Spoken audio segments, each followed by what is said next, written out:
Students, हम लोगों ने 11 के चैप्टर को स्टार्ट कर रखा है। ठीक है, 11 वाले चैप्टर के अंदर हमारा जो आज का टॉपिक है स्टडी के लिए, mechanism of aerobic respiration. Mechanism of aerobic respiration. ठीक है, तो aerobic respiration, presence of the oxygen, यही था ना एरोबिक रेस्पिरेशन। देखिए, रेस्पिरेशन है उसका main substrate substance is the carbohydrate and the form of the carbohydrate is the hexose. Hexose means C6H12O6. C6H12O6 is a molecular formula of the glucose and the fructose. Molecular formula of glucose and fructose. Now we topic is the mechanism of the aerobic respiration, means oxidation of the carbohydrates. Oxidation of the carbohydrate complete in the 3 steps. The first step is the glycolysis and the second step is the Krebs cycle and the third step is the electron transport system. In the 3 steps the anaerobic respiration completed. So first step is the glycolysis. So glycolysis site is the cytoplasm. Site is the cytoplasm of the cells. The Krebs cycle site is the matrix of the mitochondria. Matrix of mitochondria. And the ETS site of inner membrane of mitochondria. Inner membrane of mitochondria. So the aerobic respiration complete in the 3 steps. First is the glycolysis, second is the Krebs cycles, and third is the ETS cycles. Now we study step by step the each mechanism. So first mechanism is the glycolysis. Important topic, glycolysis. देखिए, glycolysis यानी glyco here means glucose. Then the second word is lysis. Lysis means breakdown. So breakdown of the glucose to form the pyric acid. Is known as the glycolysis. So glycolysis completed in the cytoplasm of the cells. Clear हुआ इतनी बात? आप लोग कोई दिक्कत नहीं यहाँ तक? क्या आपको बताना है कि ग्लाइकोलाइसिस के अंदर क्या है कि glycolysis originate from the Greek word glycose. किससे ओरिजिनेट हुआ है? Glycose. Glycose means sugar, lysis means break down. तो break down of the sugar is known as the glycolysis. अबे glycolysis complete in the cytoplasm of the cells. Definitions: breakdown of glucose molecules into pyric acid through a biochemical reaction. Breakdown of the glucose molecules through the biochemical reactions to form the pyric acid is known as the glycolysis. या अपन ऐसे भी बोल सकते हैं, इसकी definition को ऐसे भी एक्सप्लेन कर सकते हैं अपन कि fructose 1,6 diphosphate to form the pyruvic acid, 2 molecules of the pyric acid is known as the glycolysis. तो आपके लिए तो मेन डेफिनेशन यही रह जाएगी कि अपन बता देंगे 1 molecules of the glucose, कितना? 1 molecules of the glucose break down to form 2 molecules of the pyric acid is known as the glycolysis. अब glycolysis originate by a Greek word, the Greek word, उस Greek word का क्या नाम हो जाएगा? ग्लाइकोज। वो Greek word क्या है? क्या हो जाएगा? ग्लाइकोज या आप ग्लूकोज बोल दो। कर लोगे ये सभी पॉइंट्स क्लियर? कोई दिक्कत नहीं यहाँ तक। चलिए फिर उसके बाद में अपन बात करते हैं कि इसमें कौन कौन सी जो स्टेप होती है वो इंक्लूड होती है, किसमें? ग्लाइकोलाइसिस में। तो ग्लाइकोलाइसिस की जो प्रोसेस है इसमें 10 बायोलॉजिकल स्टेप होती है। The glycolysis complete in the 10 biological, biochemical या बायोलॉजिकल बायोकेमिकल रिएक्शन स्टेप। यानी कितनी स्टेप में? 10 स्टेप चलेगी, तब जाके किसकी प्रोसेस कंप्लीट होगी? ग्लाइकोलाइसिस, यानी एक मॉलिक्यूल्स ग्लूकोज का 2 मॉलिक्यूल्स ऑफ पायरिक एसिड का फॉर्मेशन करेगा। तो कितने, ये ध्यान में रखिए, ग्लाइकोलाइसिस के अंदर कितनी फॉर्म आएगी? 10 फॉर्म आएगी। ठीक है, ग्लाइकोलाइसिस जो होगा वो मैंने आपको 2-3 बार बता दिया है, साइटोप्लाज्म में कंप्लीट होती है ग्लाइकोलाइसिस की। तो here is not necessary of the oxygen, यानी ऑक्सीजन की अब्सेंस और प्रेजेंस दोनों के अंदर ही ग्लाइकोलाइसिस की प्रोसेस होती है। जैसे ईस्ट सेल्स है तो उसमें भी ग्लाइकोलाइसिस होगा, प्लांट्स है उसमें भी ग्लाइकोलाइसिस होगा, यानी चाहे लिविंग हो यानी कि सॉरी एनारोबिक और रोबिक दोनों ही कंडीशंस के अंदर ग्लाइकोलाइसिस की प्रोसेस कंप्लीट होगी। तो oxygen is not required for the glycolysis. तो glycolysis complete in the absence of the oxygens, absence of the oxygens in the cytoplasm. Step clear होगी? The glycolysis, ठीक है, under the 3 points. First is the phosphorylation of glucose under the 3 step. First is phosphorylation of glucose. आपको पता ही है phosphate का add होना phosphorylation है। Second step क्या हो जाएगी? क्या होगा सेकेंड स्टेप में? Splitting of phosphoglycer hexose molecules in 2 molecules of phosphoglyceraldehyde. क्या होगा? Phosphoglyceraldehyde. क्या? Splitting of phosphorylated glucose, splitting of phosphorylated glucose, splitting यानी ब्रेकडाउन भी बोल सकते हो आप, breakdown of phosphorylated glucose, breakdown of phosphorylated glucose in 2 molecules of phosphoglyceraldehyde, 2 molecules of phosphoglyceraldehyde। क्या बनेगा? phosphoglyceraldehyde। फिर 3 स्टेप, थर्ड स्टेप के अंदर क्या होगा? Formation of 2 molecules of pyruvic acid, formation of 2 molecules of pyric acid। देखिए step यानी heading देखिए कौन कौन सी हेडिंग आएगी? फॉस्फोराइलेशन ऑफ ग्लूकोज, फिर क्या बनेगा? फॉस्फोग्लिसर अल्डिहाइड, और थर्ड क्या बन जाएगा? Pyruvic acid. और ये जो 3 स्टेप है वो 10 बायोकेमिकल स्टेप में कंप्लीट होती है।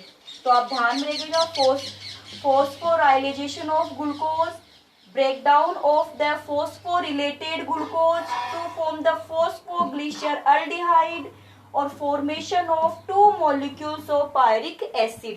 यानी अपन टॉपिक क्या करें? ग्लाइकोलाइसिस। अब चलिए देखते हैं। फिर अपन बताते हैं कि glycolysis process is known as the EMP. इसको ईएमपी पाथ भी बोलते ग्लाइकोलाइसिस को। क्यों? ई मीन्स इम्बडेड, एम का means Meyerhof, P mean Parnas. तो Embden, Meyerhof, Parnas, study the glycolysis so is known as the EMP path. क्या बोलते इसको? यानी कि क्या हो जाएगा? 3 जर्मन साइंटिस्ट है, ठीक है, क्या है, 3 जर्मन साइंटिस्ट, गुस्ताव एम्बेडेन, ओटो मेयरहाफ, जे पारनास, इन्होंने इसकी क्या की थी, स्टडी की थी। चलिए अब अपन स्टेप बनाते हैं। आपको यहाँ से दिखाई दे रहा होगा अच्छे से बोर्ड, ठीक है। चलिए अब मैं जैसे यहाँ नोट कर रही हूँ, अपन सबसे पहले नोट करेंगे ग्लूकोज। नहीं दिखा तो सुनाई दे रहा है ना, मैंने क्या वर्ड बोला है, ग्लूकोज वर्ड बोला है। देखिए फर्स्ट ऑफ ऑल क्या होगा, आपको पता है फॉस्फोराइलेशन होगा। तो फॉस्फोराइलेशन होगा तो क्या बनेगा, ग्लूकोज 6 फॉस्फेट। क्या होगा, ग्लूकोज 6 फॉस्फेट, यानी ग्लूकोज से क्या बन गया, ग्लूकोज 6 फॉस्फेट का फॉर्मेशन हो गया। चलिए अब यहाँ पर अपन एंजाइम की बात करते हैं। यहाँ देखिए 6 लगा है ना, तो 6 को क्या बोलते हैं, हेक्सो बोलते हैं। क्या बोलते हैं, हेक्सो। और 6 का फॉर्मेशन हुआ है तो फॉर्मेशन को क्या बोलते हैं, काइनेज। एंजाइम कौन सा आ गया, हेक्सो काइनेज एंजाइम्स आ जाता है। फिर देखिए यहां पर क्या होगा, एटीपी से एडीपी बनेगा, यानी कि एटीपी का लॉस हो गया यहाँ पे, एनर्जी चली। फिर ग्लूकोज 6 फॉस्फेट का आइसोमराइजेशन होगा, यानी ग्लूकोज का आइसोमर क्या होता है, फ्रैक्टोज होता है, तो क्या बन जाएगा, फ्रैक्टोज 6 फॉस्फेट। क्या बनेगा, फ्रैक्टोज 6 फॉस्फेट। चलिए अब देखिए 6 तो है, ठीक है, फॉस्फो तो क्या बना, फॉस्फो हेक्सो आइसोमेरेज। एंजाइम क्या लगेगा, फॉस्फो हेक्सो आइसोमेरेज, ये एंजाइम लग गया यहाँ पे, फॉस्फो हेक्सो आइसोमेरेज। सभी मॉलिक्यूल्स आपको पता है 6 कार्बन है सभी में, ग्लूकोज में तो इन सब में भी क्या होगा, 6 कार्बन। अब देखिए फ्रैक्टोज 6 फॉस्फेट का फिर फॉस्फोराइलेशन होगा, और इसके फॉस्फोराइलेशन से क्या बनेगा, फ्रैक्टोज 1,6 डाइफॉस्फेट। क्या बना, फ्रैक्टोज 1,6 डाइफॉस्फेट। अब आपको पता है फॉस्फोराइलेशन होगा तो इसका मतलब क्या होगा, एटीपी से क्या बनेगी, एडीपी बनेगी। हमेशा ध्यान रखिए ब्रेकडाउन ऑफ एटीपी होता है, यहाँ पे एनर्जी का ब्रेकडाउन होता है, और साथ में इन्वॉल्व क्या आ जाएंगे, मैग्नीशियम आयंस आ जाएंगे। ठीक है, क्लियर हो गया इतना। अब यहाँ पे एंजाइम कौन सा आएगा, फोस्फोफ्रैक्टोकाइनेज। क्या आएगा, फोस्फोफ्रैक्टोकाइनेज। एंजाइम का क्या नाम आ गया, फोस्फोफ्रैक्टोकाइनेज। कि फोस्फोफ्रैक्टोकाइनेज की प्रेजेंस में फ्रैक्टोज 6 फॉस्फेट से फ्रैक्टोज 1,6 डाइफॉस्फेट का फॉर्मेशन हो गया। अब फ्रैक्टोज 1,6 डाइफॉस्फेट जो होगा वो आगे जाकर के इसका ब्रेकडाउन होगा, एक तो बनेगा 3 फॉस्फोग्लिसरॉल्डिहाइड। देखिए मैं इस स्टेप को यहाँ लेके जा रही हूँ, क्या बना, यानी फ्रैक्टोज 1,6 डाइफॉस्फेट से बनेगा 3 फॉस्फोग्लिसरॉल्डिहाइड। क्या बना, 3 फॉस्फोग्लिसरॉल्डिहाइड, 3 फॉस्फोग्लिसरॉल्डिहाइड बना, और प्लस में बन गया DHAP। आपको पता है DHAP तो पहले भी आया हुआ है ये वर्ड, तो जिसकी full form dihydroxy acetone phosphate है। ये दोनों एक दूसरे के आइसोमर है, एक दूसरे में आपस में क्या हो सकते हैं, ये चेंज हो सकते हैं। क्लियर हो गया, आप आइसोमरेज एंजाइम्स आ जाएगा, ठीक है, आ जाएगा आइसोमरेज एंजाइम। चलिए फिर आगे देखिए, ये 3 फॉस्फोग्लिसरॉल्डिहाइड जो है, क्या है, 3 फॉस्फोग्लिसरॉल्डिहाइड, इसकी स्प्लिटिंग होगी और ये बनेगा 1,3 फ्रैक्टोज 1,6 डाइफॉस्फेट से क्या बन गया, 3 फॉस्फोग्लिसरॉल्डिहाइड बन गया। अब देखिए कौन सी स्टेप आई, आपको याद हो तो, कि कोई भी मोलिक्यूल्स होगा 6 मोलिक्यूल्स ग्लूकोज का, तो फ्रैक्टोज हो गया ना, उसकी स्प्लिटिंग हो जाएगी और क्या बनेगा 3 फॉस्फोग्लिसरल्डिहाइड। तो सेकंड स्टेप है, देखिए ग्लूकोज से लेकर के फ्रैक्टोज 1,6 डाइफॉस्फेट तक की, तो क्या हो जाएगी, फर्स्ट स्टेप क्या बताई थी अपन लोगों ने, फोस्फोराइलेशन ऑफ ग्लूकोज। फोस्फोराइलेशन से 3 फॉस्फोग्लिसरल्डिहाइड का फॉर्मेशन हो जाता है। सेकेंड स्टेप आ जाती है स्प्लिटिंग वाली। सेकेंड क्या थी, splitting of phosphorylated hexose molecules, 2 molecules of phosphoglyceraldehyde, तो फॉस्फोग्लिसरल्डिहाइड बन गया। फॉस्फोग्लिसर जो अल्डिहाइड है, अल्डिहाइड से बनेगा एसिड बनेगा, तो क्या बनेगा 1, यानी कि 1,3 पहले क्या बना 1,3 डाइफॉस्फोग्लिसरल्डिहाइड, इसका फॉस्फोराइलेशन कर दो, क्या बनेगा 1,3 डाई फोस्फोग्लिसरल्डिहाइड, 1,3 डाइफॉस्फोग्लिसरल्डिहाइड। अब देखिए यहाँ पे 6 मॉलिक्यूल स्प्लिटिंग हो गई, तो इसमें कितने कितने कार्बन आ गए 3 कार्बन, तो कितने कार्बन का है ये 3 कार्बन का। 1,3 डाइफॉस्फोग्लिसरल्डिहाइड से बनेगा 1,3 डाइफॉस्फोग्लिसरिक एसिड, क्या बनेगा 1,3 डाइफॉस्फोग्लिसरिक एसिड बना, क्या बना 1,3 डाइफॉस्फोग्लिसरिक एसिड बन गया। 1,3 डाइफॉस्फो जो ग्लिसरिक एसिड है, यहाँ से यहाँ तक आने में, यानी कि 1,3 है ना, यहाँ से ध्यान में रखिएगा। अब यहाँ बनेगी एनर्जी बनेगी, यानी कि NAD है ना, NAD उससे NAD2H का फॉर्मेशन हो जाएगा। NAD से क्या बन जाएगा NAD, यानी मैं यहाँ आपको लिख के दिखाऊं ऐसे, NAD है, NAD से NAD2H का फॉर्मेशन हो जाता है।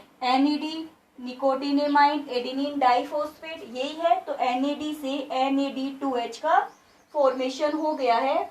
और साथ में एंजाइम जो यूज में आएगा वो डिहाइड्रोजिनेज एंजाइम होगा, डिहाइड्रोजिनेज एंजाइम यूज में आएगा। एक बार वापस से देखिए, फर्स्ट क्या है ग्लूकोज, ग्लूकोज से क्या बना ग्लूकोज 6 फॉस्फेट, ग्लूकोज 6 फॉस्फेट से फ्रैक्टोज 6 फॉस्फेट, फ्रैक्टोज 6 फॉस्फेट से क्या बना फ्रैक्टोज 1,6 डाई फॉस्फेट। एनर्जी एक एटीपी तो यहाँ खत्म हो गई, कहाँ पे, जब ग्लूकोज से ग्लूकोज 6 फॉस्फेट बन रहा है तो यहाँ एक एटीपी का लॉस हो रहा है। ग्लूकोज 6 फॉस्फेट से फ्रैक्टोज 6 फॉस्फेट बना और फ्रैक्टोज 6 फॉस्फेट से फ्रैक्टोज 1,6 डाइफॉस्फेट जब बनता है तब एक एटीपी का लॉस यहाँ हो जाता है। मींस फॉस्फोराइलेशन के समय 2 एटीपी का क्या होता है लॉस होता है। आप ध्यान में रखो क्योंकि मुझे अब यहाँ से रफ करना पड़ेगा बोर्ड पे की कंप्लीट साइकिल आ नहीं रही है, इसलिए तो आप ये बात या तो एक बार आप इसका स्क्रीनशॉट ले लीजिए, जब मैं बोलूँ तो आपको ध्यान में रहे कि कौन सा टॉपिक कहाँ चल रहा है। ठीक है, अब देखिए 3 फॉस्फोग्लिसरल्डिहाइड से 1,3 डाइफॉस्फोग्लिसरल्डिहाइड बन गया।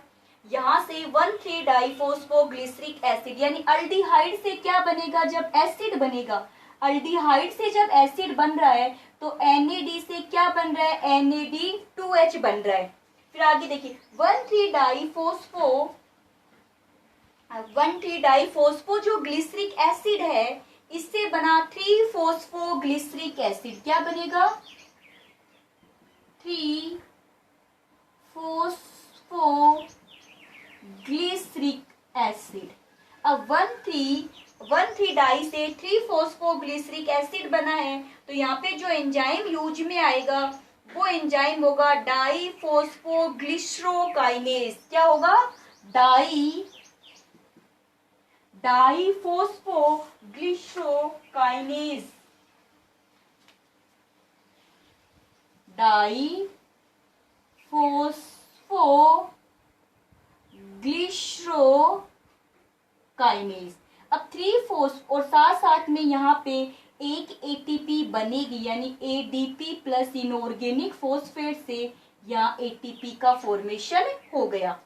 फिर 3-फॉस्फोग्लिसरिक जो एसिड है, अब देखिए मैं यहाँ से ये वाला रफ करना पड़ेगा मुझे, यानी कि अपने पास में 3-फॉस्फोग्लिसरिक एसिड, 3-फॉस्फोग्लिसरिक एसिड, 3-फॉस्फोग्लिसरिक जो एसिड है, इसमें से फिर अपन एक मॉलिक्यूल्स बाहर निकाल देंगे तो क्या बनेगा, 2-फॉस्फोग्लिसरिक एसिड। क्या बना, 2, और यहाँ पे जो मॉलिक्यूल्स बने ध्यान रखना है 2-2 बनते हैं, ये भी 2 ये भी 2, तो क्या बना, 2-फॉस्फोग्लिसरिक एसिड बना। ठीक है, अब वापस से यहाँ क्या बना दो, 3-फॉस्फोग्लिसरिक एसिड बन गया। एंजाइम क्या लिख दो यहाँ पे, 3 से 2 बना है ना, तो फॉस्फोग्लिसरोम्यूटेज, फॉस्फोग्लिसरोम्यूटेज, ये एंजाइम हो गया।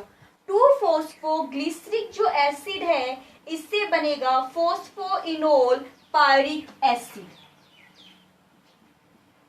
Phosphoenol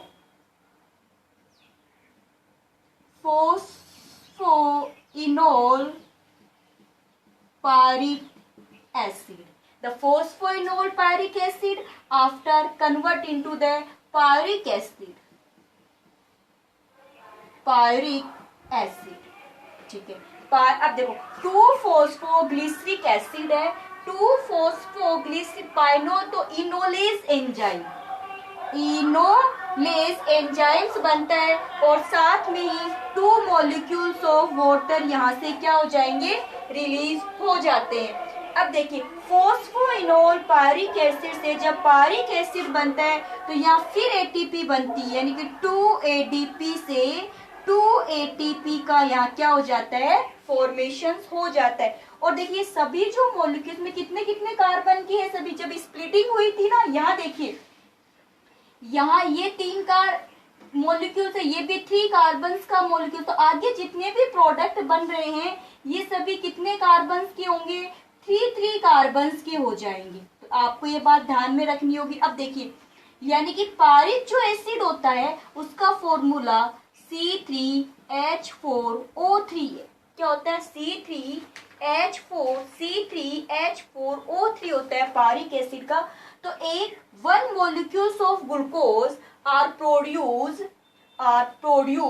2 molecules of the pyric acid। यहाँ पे जो एंजाइम यूज में आएगा उसका नाम क्या हो जाएगा, पायरिक kinase, pyruvic kinase enzyme use में आएगा।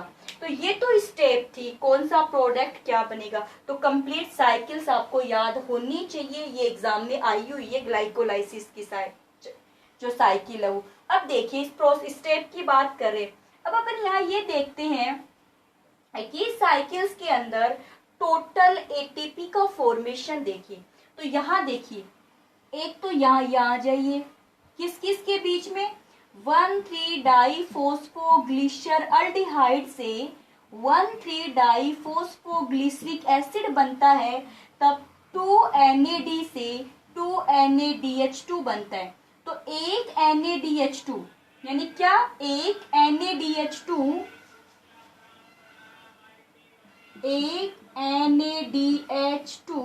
3 ATP का फॉर्मेशन करता है। 1 molecules of NADH2 to form the 3 molecules of ATP in the 2 times, so 6 ATP. तो 6 ATP produced by the NAD2H and the second case, यहाँ देखिए एक ये रहा, जब फॉस्फोइनोल पायरिक एसिड से पायरिक एसिड बन रहा है तो यहाँ 2 ATP बन रही है, तो 2 ATP ये रही, ठीक है। और 2 ATP और कहाँ बनी थी, इससे पहले आपको मैंने कहा था कि स्क्रीनशॉट ले लीजिए, जहां पर 1,3-डाइफॉस्फोग्लिसरिक एसिड से 3-फॉस्फोग्लिसरिक एसिड बनता है। 1,3-डाइफॉस्फोग्लिसरिक एसिड से 3-फॉस्फोग्लिसरिक एसिड का फॉर्मेशन हो रहा है 2 ATP वहां बनती है। ठीक है, अब देखिए प्योर एटीपी का फॉर्मेशन, प्योर एटीपी का फॉर्मेशन है 4 ATP। ठीक है, ये प्योर एटीपी का फॉर्मेशन कितना हुआ है, 4 ATP हुआ है। और इसके अंदर यूज कहाँ कहाँ आ गई, तो स्टार्टिंग में इसका फॉस्फोराइलेशन हो रहा था, ग्लूकोज से ग्लूकोज 6 फॉस्फेट बना था, आपको याद हो तो। और फ्रैक्टोज 6 फॉस्फेट से फ्रैक्टोज 1,6 डाइफॉस्फेट बन रहा था, दो जगह एटीपी यूज में आ रही थी, तो 2 ATP वहां पर क्या आ जाती है, यूज में आ जाती है। तो नेट एटीपी कितनी है, 2 ATP। ध्यान रखिएगा, नेट एटीपी पूछे कि प्योर नेट एटीपी तो कितनी है, यानी प्योर एटीपी है 4 ATP, 2 ATP यूज में आ जाती है और 2 ATP क्या बचती है, रिमेनिंग बचती है। ये तो होगी इसकी बात। टोटल ग्लाइकोलाइसिस की अपन बात करें, ग्लाइकोलाइसिस में यानी कि total energy in the glycolysis, तो total energy in the glycolysis 6 ATP तो बन गई किससे, NAD2H से। ठीक है, 4 ATP बन जाती ATP से, तो होगी 10 ATP। यूज में कितनी आती है, 2 ATP, तो रिमेनिंग बच गई 8 ATP। तो ये ध्यान में रखिए, ग्लाइकोलाइसिस में टोटल एनर्जी कितनी ATP आ रही है, 8 ATP आती है। ये क्वेश्चंस आपको ध्यान में रखना होगा। नेट ATP पूछे तो 2 ATP, नेट बनती कितनी है, 4 ATP बनती है, 2 यूज में आ जाती है, तो रिमेनिंग प्योर कितनी बची, 2। Total energy in the glycolysis 8 ATP, बनती कितनी है, 10, 2 यूज में आ गई थी फॉस्फोराइलेशन के समय, तो कितनी बच गई, 8। तो ग्लाइकोलाइसिस में टोटल एटीपी आ जाती है 8 ATP आ जाती है। क्लियर हो गई ग्लाइकोलाइसिस की प्रोसेस, कोई दिक्कत नहीं, एक बार रिवाइज कर लेना, आराम से इजी से याद हो जाएगी आपके, इतनी ज्यादा हार्ड नहीं है। अगर अपन इसको एक रिएक्शन के फॉर्म में देखें तो देखिए, रिएक्शन के फॉर्म में अगर अपन देखें ग्लाइकोलाइसिस में, तो देखिए C6H12O6 1 molecules of glucose plus क्या क्या था, साथ में अपन लगाते 2 ATP, फॉस्फोराइलेशन के समय खत्म हो रही थी ना, ठीक है, 4 ATP, दो जगह 2 ATP, ATP से ATP बन रहा था, तो रिएक्टेंट लिख रहे हैं अपन प्लस। ठीक है, अब ये है तो साथ में इनऑर्गेनिक फॉस्फेट भी होगा और प्लस 2 NAD। ठीक है, प्रोडक्ट क्या क्या बना देखिए, ये तो कन्वर्ट हो गया C3H4O3, कितने molecules, 2 molecules of pyruvic acid. 2 ATP से क्या बन गई, ADP बन गई। ATP से क्या बनती है, ADP बनती है, आपको पता है। 4 ATP से क्या बन गई, 4 ATP बन गई। ये दोनों मिलकर के क्या बना लेते हैं, 4 ATP बना लेते हैं। और जो ये वाला प्रोडक्ट है ये क्या बना रहा है, 2NAD2H का फॉर्मेशन कर रहा है। तो ये होगी इक्वेशन कंप्लीट ग्लाइकोलाइसिस की। तो ये आपका टॉपिक था ग्लाइकोलाइसिस का।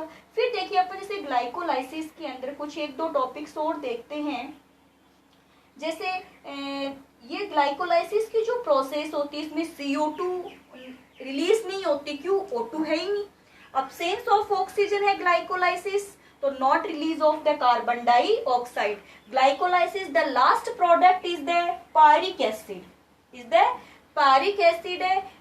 एरोबिक एनारोबिक दोनों में पायरिक एसिड ही बनेगा। ग्लाइकोलाइसिस जो होती है इसको केटाबोलिक रीसिंथेसिस और ऑक्सीडेटिव एनाबोलिज्म भी बोलते हैं। ध्यान में रखना, ग्लाइकोलाइसिस का एक नाम क्या होता है, oxidative anabolism, oxidative anabolism, oxidative anabolism. ठीक है, ऑक्सीडेटिव एनाबोलिज्म। और साथ में क्या बोलते हैं, केटाबोलिक रीसिंथेसिस, दोनों वर्ड आ गए ना, केटाबोलिक रीसिंथेसिस, is known as the oxidative anabolism, catabolism, resynthesis. ठीक है, फिर जैसे PGL है, अब इसको ये क्यों बोला जाता है, ये नाम क्यों दिए गए वो भी तो देखिए ना। तो देखिए, some intermediate compound of glycolysis are used in other synthesis process. Some intermediate of glycolysis are used synthesis of the other product. Intermediate कौन से थे आपको ही पता है, यानी ग्लाइकोलाइसिस ग्लूकोज से स्टार्ट होकर के कहाँ तक जाती है, 10 स्टेप ऑफ पारिक एसिड तक जाती है। तो बीच में काफी मीडिएटर आए थे, तो वो जो मीडिएटर होंगे वो अदर ऑब्जेक्ट को भी सिंथेसाइज करते हैं। So is known as the oxidative anabolism and catabolism resynthesis. Like as the phosphoglyceraldehyde is used in synthesis of glycerol. Like as the phosphoglyceraldehyde PGAL, phosphoglyceraldehyde used in the synthesis of the glycerol. तो other product हो गया ना, Pareek acid भी बनाएगा और glycerol का formation भी कर देगा। फिर से phosphoglyceric acid is use in the formation of the amino acid phosphoglyceric acid used in the amino acids like as the glycine, serine, cytine etc. तो ये प्रोसेस किसकी थी, ग्लाइकोलाइसिस की थी। क्वेश्चंस नोट कर लीजिए ग्लाइकोलाइसिस की प्रोसेस के अंदर। फर्स्ट क्वेश्चन नोट कीजिए,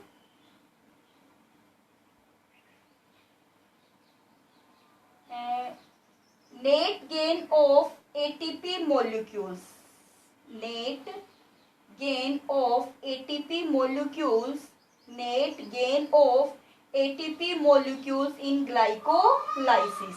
ठीक है, क्वेश्चन समझ में आ गया क्या। फर्स्ट क्वेश्चन क्या पूछा है मैंने, फर्स्ट क्वेश्चन मैंने पूछा है कि नेट गेन यानी कि pure benefit of molecules of the ATP, यानी कि ग्लाइकोलाइसिस की प्रोसेस में नेट गेन प्योर एटीपी के कितने मॉलिक्यूल्स बनते हैं, यानी बन गई यूज में भी आ गई, फिर कितने बचते हैं उसको बोलते हैं नेट गेन। नेट गेन, तो ग्लाइकोलाइसिस में नेट गेन यानी प्योर एटीपी। ठीक है, एक तो ये क्वेश्चन बताना है। सेकंड क्वेश्चन आपको ये बताना है कि टोटल एनर्जी यानी कि gain total energy, gain total energy, how many molecules of the ATP. Gain का मतलब जो बचता है उसको बोलते हैं मोलिक्यूल्स ऑफ एटीपी। तो ये दो क्वेश्चंस आपको बताने कि प्योर एटीपी कितनी बचती है और टोटल एटीपी कितनी बनती है ग्लाइकोलाइसिस के अंदर। इसके क्वेश्चंस आपको कमेंट बॉक्स में विद द नेम है। कुछ स्टूडेंट्स लापरवाही कर रहे हैं, तो ऐसा मत कीजिए, आंसर सेंड कीजिए।